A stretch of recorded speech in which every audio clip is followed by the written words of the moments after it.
In the 1930s, the human mind itself inspired a man in the conception of both computing and artificial intelligence. For him, computation was the interplay between a child's mind and their workings out in an arithmetic book. Intelligence would be taught to the machine through education.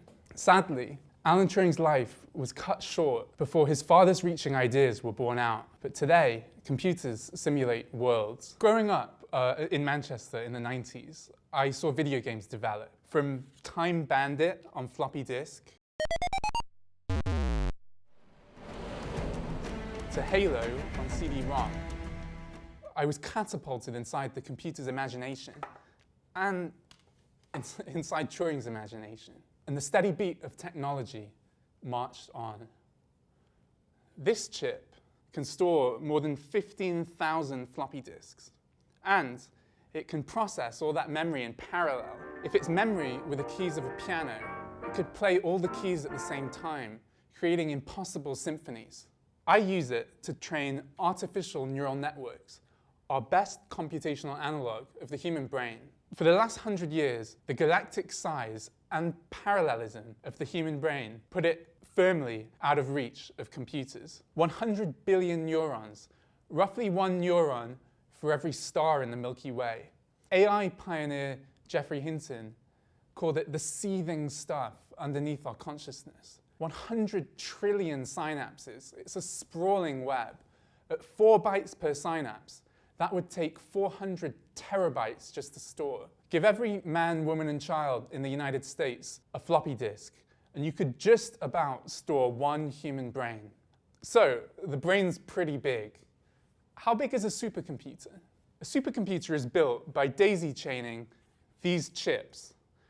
The largest supercomputer in the world is in a warehouse in Tennessee. And they've hooked up more than 27,000 of these chips for a combined memory of 442 terabytes. It's 2019, and we've built a supercomputer that, in a very real sense, is more powerful than the human brain. Well, it's game over. Not so fast. We don't even know how to operate this thing. Can we teach a warehouse-sized neural network? What would it do? State-of-the-art neural nets are best at something akin to translation. They translate between languages. They translate between words and visual images.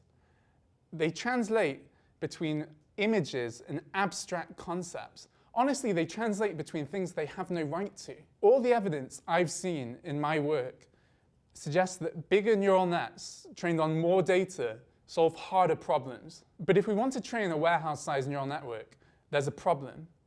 Some of the best training algorithms we have, like the one I used to generate this dog, explode once the neural network reaches a certain size. We don't understand why. These are the problems I want to solve to make the next leap forward in artificial intelligence. We've built supercomputers that rival the human brain in scale. Unlike the brain, we have perfect knowledge of their insides. Now is the time to realize Alan Turing's vision.